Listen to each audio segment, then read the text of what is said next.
Hello friends, welcome back to English time. ഇന്ന് second യൂണിറ്റിലെ last ഭാഗം an excerpt from Moonwalk എന്ന് പറയുന്ന പാഠം, അതിലെ നാലാമത്തെ ക്വസ്റ്റ്യനായി കൊടുത്തിരിക്കുന്നത് Tansen was one of the greatest Hindustani classical singer in India. Music has always charmed and inspired millions.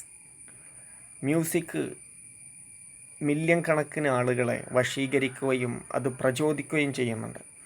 Have you heard of Michael Jackson, a popular musician of our time? Let's read about him.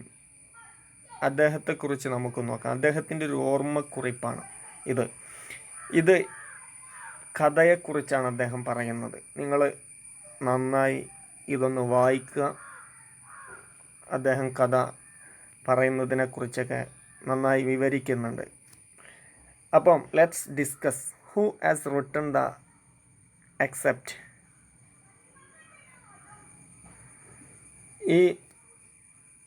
ഇത് ആരാണ്, ഉദ്ധരണി ആരാണ് എഴുതിയത്? The author himself has written it. It is his memo. ഇത് അദ്ദേഹത്തിൻ്റെ ഒരു ഓർമ്മക്കുറിപ്പാണ്. അദ്ദേഹം സ്വന്തമായി എഴുതിയതാണ്. ഇനി നമുക്ക് ഇതിനെ, if you write about Michael Jackson, how will it be? എന്താണ് ചോദ്യം? ഇത് മൈക്കിൾ ജാക്സൺ അദ്ദേഹത്തെക്കുറിച്ച് എഴുതിയ ഒരു സംഗതിയാണ്. സ്വന്തമായി എഴുതിയ, അദ്ദേഹത്തെക്കുറിച്ച് തന്നെ എഴുതിയതാണ്. ഇനി നിങ്ങൾ അദ്ദേഹത്തെക്കുറിച്ച് എഴുതുകയാണെങ്കിൽ എങ്ങനെയായിരിക്കും? എന്തായിരിക്കും അതിലുള്ള മാറ്റങ്ങൾ? When Michael Jackson write about himself, 2 കോളത്തിലാക്കി കൊടുത്തിട്ടുണ്ട്. ഒന്നാമത്തെ കോളം മൈക്കിൾ ജാക്സൺ അദ്ദേഹത്തിൻ്റെ സ്വന്തമായി അദ്ദേഹത്തെക്കുറിച്ച് എഴുതുമ്പം എങ്ങനെയായിരിക്കും? രണ്ടാമത്തത് when you write about Michael Jackson, നിങ്ങൾ മൈക്കിൾ ജാക്സനെ കുറിച്ച് എഴുതുമ്പം എങ്ങനെയായിരിക്കും അതിലുള്ള മാറ്റം?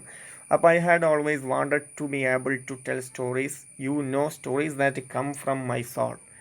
ഇത് മൈക്കിൾ ജാക്സൺ പറഞ്ഞതാണ്. അപ്പോൾ അത് ഇനി നമ്മൾ എഴുതുമ്പോൾ എങ്ങനെയാകും? ഇവിടെ മാറ്റങ്ങൾ എന്തായിരിക്കും?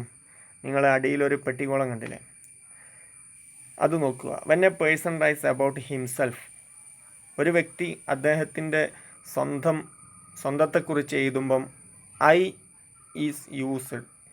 ഐ എന്ന് പറഞ്ഞാൽ ഞാൻ എന്ന് പറയുന്ന അതാണ് ഉപയോഗിക്കുക. അതായത് ദ ഫസ്റ്റ് പേഴ്സൺ ആണ്. ഇംഗ്ലീഷിൽ first person, second person, third person, 3 ഉള്ളത്. ഫസ്റ്റ് പേഴ്സണിൽ വരുന്നതാണ് ഞാൻ, നമ്മൾ എന്നുള്ളത്. സെക്കൻഡ് പേഴ്സൺ ആണ് നമ്മുടെ തൊട്ട് മുമ്പിലുള്ള ആൾക്കാർ, യു എന്നുള്ളത്. തേർഡ് പേഴ്സൺ ആണ് ഹി, ധേ, അവർ എന്നൊക്കെ. അതായത് ഇങ്ങനെ ചിന്തിച്ചാൽ മതി. ആദ്യം നമുക്കാണ് പരിഗണന, പിന്നെ നമ്മുടെ തൊട്ട് മുമ്പിലുള്ള ആൾക്കാണ് പരിഗണന, പിന്നെ കുറേ വിദൂരത്തുള്ള ആൾ. അപ്പോൾ ഫസ്റ്റ് പേഴ്സൺ നമ്മൾ, സെക്കൻഡ് പേഴ്സൺ നമ്മുടെ നേരെ മുമ്പിലുള്ള ആളുകൾ, തേർഡ് പേഴ്സൺ ദൂരത്തുള്ള ആൾ. അപ്പം ഇവിടെ സ്വന്തമായി ഉപയോഗിക്കുമ്പോൾ ഐ ആണ് ഉപയോഗിക്കുന്നത്. ഇനി നമ്മൾ അദ്ദേഹത്തെക്കുറിച്ച്, when someone writes about others, നമ്മൾ മറ്റൊരാളെക്കുറിച്ച് അല്ലെങ്കിൽ ആരെങ്കിലും വേറൊരാളെക്കുറിച്ച് എഴുതുമ്പോൾ അതെങ്ങനെയാണ്? അപ്പം ഇനിയിപ്പോൾ ഞാൻ മൈക്കിൾ ജാക്സനെ കുറിച്ച് പറയുമ്പോൾ ഞാൻ പറയേണ്ടത് അദ്ദേഹം, അതായത് ഹി ഈസ് യൂസ്ഡ്, അതായത് third person. When he is used it become A profile. അതൊരു പ്രൊഫൈലായി മാറും. അപ്പം ഞാൻ മൈക്കിൾ ജാക്സനെ കുറിച്ചിട്ട് അദ്ദേഹത്തിൻ്റെ വിവരണങ്ങൾ എഴുതുമ്പോൾ അതൊരു പ്രൊഫൈലായിട്ട് മാറും. അപ്പം നമ്മൾ ചെയ്യേണ്ടത്, ഫസ്റ്റ് പേഴ്സൺ ആയിട്ടുള്ള ഓർമ്മക്കുറിപ്പ് അദ്ദേഹം എഴുതിയത്, അദ്ദേഹത്തെക്കുറിച്ച് എഴുതിയത്, അത് നമ്മൾ എഴുതി മാറ്റുമ്പം അത് തേർഡ് പേഴ്സണിലേക്കായി മാറും. ഓക്കെ, ഇനി പെട്ടിക്കോളത്തിലുള്ളത് വായിച്ചാൽ മനസ്സിലാകും. I have always wanted to be able to tell stories, you know, stories that come from my soul. അവിടെ എന്ത് ചെയ്തു? ഐ എന്നുള്ളത് മാറി, ഇവിടുത്തെ ഐ എന്നുള്ളത് മാറി, അത് ഹി ആയി.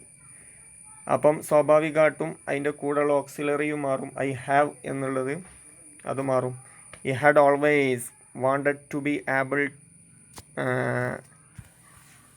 To tell stories that come from his soul. അവിടെ മൈ സോൾ എന്നാണ് ഉണ്ടായിരുന്നത്, അത് മാറും. മൈ എന്നുള്ളത്, എൻ്റെ എന്നുള്ളത് മാറിയിട്ട് എന്താകും? അദ്ദേഹത്തിൻ്റെ ഹിസ് എന്നായി മാറും.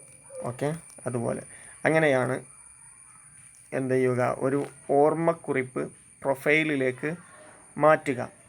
അപ്പോൾ നമുക്കിവിടെ മൈക്കിൾ ജാക്സൻ്റെ ആ ഓർമ്മക്കുറിപ്പ് അതൊരു പ്രൊഫൈലാക്കി മാറ്റാനാണ് പറയുന്നത്. അതുപോലെ നിങ്ങൾക്ക് മറ്റൊരു വർക്കും ഇതിൽ വരുന്നുണ്ട്. മൈക്കിൾ ജാക്സനെ പോലെ ഒരു പോപ്പുലർ മ്യൂസിഷ്യനാണ് നമ്മുടെ രാജ്യത്തെ AR റഹ്മാൻ. അപ്പോൾ അദ്ദേഹത്തെക്കുറിച്ച് എഴുതിയിട്ടുള്ളൊരു പ്രൊഫൈൽ, അദ്ദേഹത്തെക്കുറിച്ച് എഴുതിയിട്ടുള്ളൊരു വിവരണമുണ്ട്. അത് നിങ്ങൾ ഒരു അദ്ദേഹത്തിൻ്റെ ഓർമ്മക്കുറിപ്പാക്കിയിട്ട്, നിങ്ങൾ അദ്ദേഹമാണെന്ന് സങ്കല്പിച്ചിട്ട് അദ്ദേഹത്തിൻ്റെ ഒരു ഓർമ്മക്കുറിപ്പാക്കി എഴുതാൻ വേണ്ടിയിട്ടാണ് ഇവിടെ തന്നിരിക്കുന്നത്. Read the profile of AR Rahman. Imagine that you are AR Rahman and rewrite the profile into a memoir ആക്കി എഴുതാം ആണ് ഇവിടെ തന്നിരിക്കുന്നത്. ഓക്കെ, ഇനി അടുത്ത 5ാമത്തെ question. Read the sentence given below. But Anson knew how to get round him. ഇവിടെ നിങ്ങൾ കളർഫുള്ളാക്കി കൊടുത്തൊരു വേർഡുണ്ടോ? Get round. ഇത് ഒരു വേർഡല്ല, 2 വേർഡ് കൂടിച്ചേർന്നൊരു വേർഡാണ് ഗെറ്റ് റൗണ്ട്. ഇത് രണ്ടും പാടെ കൂടിച്ചേരുമ്പോൾ ഒരു അർത്ഥമുണ്ട് അല്ലേ? വശീകരിക്കുക, അദ്ദേഹത്തെ കയ്യിലാക്കുക എന്നുള്ളത്. Here get round means persuade someone to do something. When the words get combined with around, we get a different meaning. Such combination are called phrasal verbs. ഇങ്ങനെ 2 ഡിഫറെൻ്റ് വേർഡുകൾ കൂടിച്ചേർന്ന് വ്യത്യസ്തമായൊരു അർത്ഥം ലഭിക്കുന്നതിനാണ് ഫ്രേസൽ വെർബ്സ് എന്ന് പറയുന്നത്. ഫ്രേസൽ വെർബ്സ് എന്ന് പറഞ്ഞാൽ 2 വേർഡുകൾ കൂടിച്ചേർന്ന് different meaning ലഭിക്കും. Okay, അപ്പോൾ ഇവിടെ ഒരു റൗണ്ട് കൊടുത്തിട്ടുണ്ട്. അതിൻ്റെ ചുറ്റും നിങ്ങൾക്ക് പൂരിപ്പിക്കാനുള്ളതാണ്. ഗെറ്റിൻ്റെ കൂടെ വരുന്ന പദങ്ങൾ പൂരിപ്പിക്കാൻ വേണ്ടിയിട്ടാണ്. അപ്പോൾ ഞാൻ ഉദാഹരണം പറഞ്ഞുതരാം. Get away, get alone, get round, get over, get on, get up, get down, get in. ഇതൊക്കെ അതിൻ്റെ വേർഡുകളാണ്. ഓക്കെ, അപ്പോൾ ഞാൻ ഇപ്പോൾ പറഞ്ഞ വേർഡുകൾ ഉപയോഗിച്ചിട്ട് നിങ്ങൾ എന്ത് ചെയ്യുക? Now you may complete the following sentence choosing from the phrasal verbs you have listed above. മുകളിൽ നിങ്ങൾ ലിസ്റ്റാക്കിയിട്ടുള്ള അത് ഉപയോഗിച്ച് ഇവിടെ വിട്ട ഭാഗം നിങ്ങൾ പൂരിപ്പിക്കാൻ വേണ്ടിയിട്ടാണ്. ഓക്കെ, അതാണ് 5ാമത്തെ ക്വസ്റ്റ്യൻ. 6ാമത്തെ question. Look at the sentence given below. I can seem to have enough. Here can't is the contracted from of cannot. Cannot എന്നതിൻ്റെ ഒരു ചുരുക്ക രൂപമാണ് കാൻറ്റ്. ഇവിടെ നിങ്ങൾക്ക് കുറേ വേർഡ്സ് തന്നിട്ടുണ്ട്. Do not, I am, does not, that is, will not, it is, I would, I had. ഇതിൻ്റെ ചുരുക്ക രൂപം എഴുതുക. ഓക്കെ, ചുരുക്ക രൂപം എഴുതുക. അത് കൺഫ്യൂഷൻ ഉണ്ടോ? ചുരുക്ക രൂപം